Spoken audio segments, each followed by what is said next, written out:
Thank you. It's great to be here.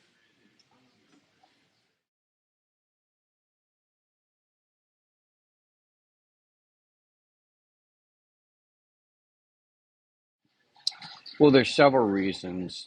First of all, it's been noted that within China, the TikTok equivalent, which is Douyin, is only allowed to, kids are only allowed to be on it for 40 minutes a day, mandatory by the Chinese Communist Party. If you look at here in the United States and other Western nations, really around the world, not in China, other than India, who banned TikTok, there is no limits on the amount that the kids can be on TikTok. So, what the way that ByteDance algorithm works, it really it creates endorphins by stimulating this desire to continuously watch these videos. So you can look at TikTok as one part. Basically a lag or a drag on productivity in the nation. And over time, if you add up all this productivity across the population, you're spending a lot of time, particularly young people, watching videos and not being productive. Now, the reason the Chinese Communist Party, has limited that for kids is because they understand that those algorithms are endorphin producing, and essentially it's like cocaine for your brain. The other part is that the Chinese actually moderate the kind of content that's on Douyin. So when you interview kids in China, the number one goal for kids that have been on this platform is to become an astronaut. When you interview kids in the West, the number one goal is to become a social media influencer. So it is kind of a trap for people.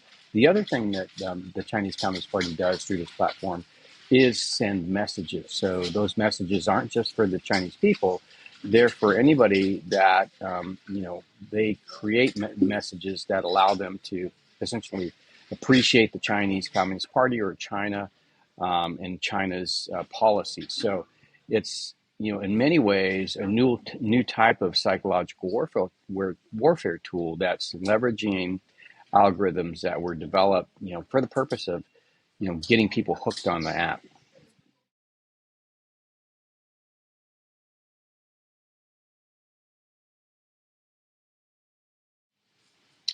Well, I think it reinforces the importance of, in particular, data protection, data security, data sovereignty, privacy, those concepts, not just for military professionals, but also for the society writ large. And I think it's important. I spent my career as a B-2 pilot. I think the importance of protecting information, protecting the infrastructure that carries that information is becoming increasingly apparent or important as things like TikTok become revealed as much more insidious than I think people previously thought. So I think cyber and really any type of security as it pertains to infrastructure or the data that is basically the lifeblood blood of our nation. I think calling attention to protecting it and the need to be focused on that, I think, is very important.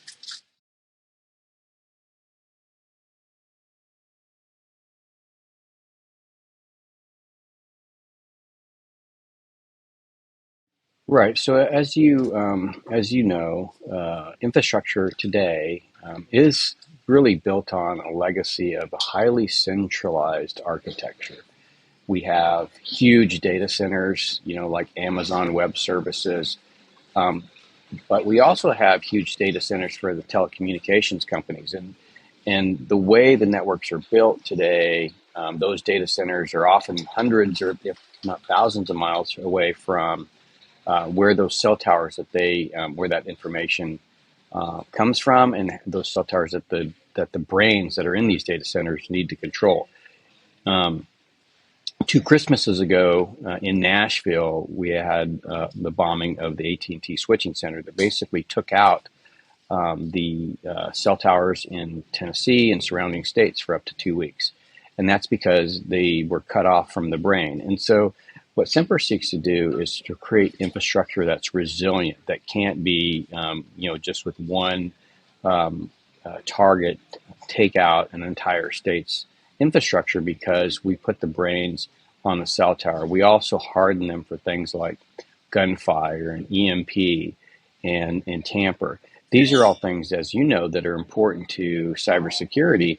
And so that cybersecurity starts at the physical layer and goes up. What we don't have today is survivable infrastructure that starts at the physical layer and goes up. When you look at infrastructure security today, primarily it's software based, and software based is great as long as the data center where that software is running stays going. If it doesn't stay going, then you've got a problem. This is not just for telecommunications, it's for the grid. There's often software that allows us to balance the loads on the grid to keep that operating. So if you lose the grid and you lose that network, you have a problem bringing that grid back up. So, I think for Semper's mission, protecting the infrastructure all the way from the physical layer to the cyber layer is incredibly important.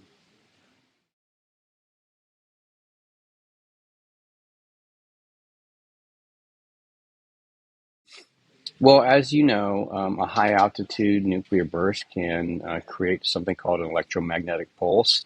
That pulse we found during high altitude testing back in the 50s and 60s can actually take out the electronics. So we have found, Semper has found that your smartphone works just fine. In fact, we've tested many commercial off-the-shelf smartphones. What doesn't work, or what doesn't continue to operate, is the infrastructure that supports those smartphones.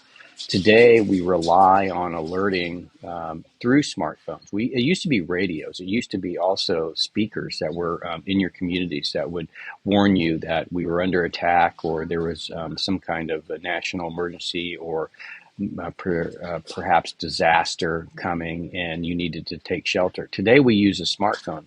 Unfortunately, the networks that power those smartphones aren't hardened. So EMP is an important threat to consider, not just from a high altitude nuclear pulse, because you can also get a solar flare. In fact, we've had one called the Carrington event here in the United States. Back then, though, all we had was telegraph, and it actually melted telegraph wires to the poles. And so, what Semper seeks to do, it has the first commercial capability to provide cellular towers in data centers that are EMP hardened. So those are combined to make sure that all the smarts are in that cell tower. So if the grid does go down, if we do have an EMP event or a solar flare that takes out most of communications, at least you will stay connected if there's a Semper node in your area.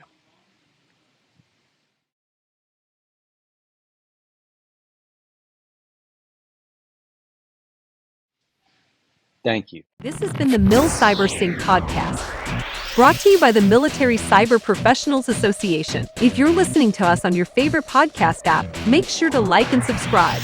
And if you're watching us on YouTube, click on the notification bell for our latest posts.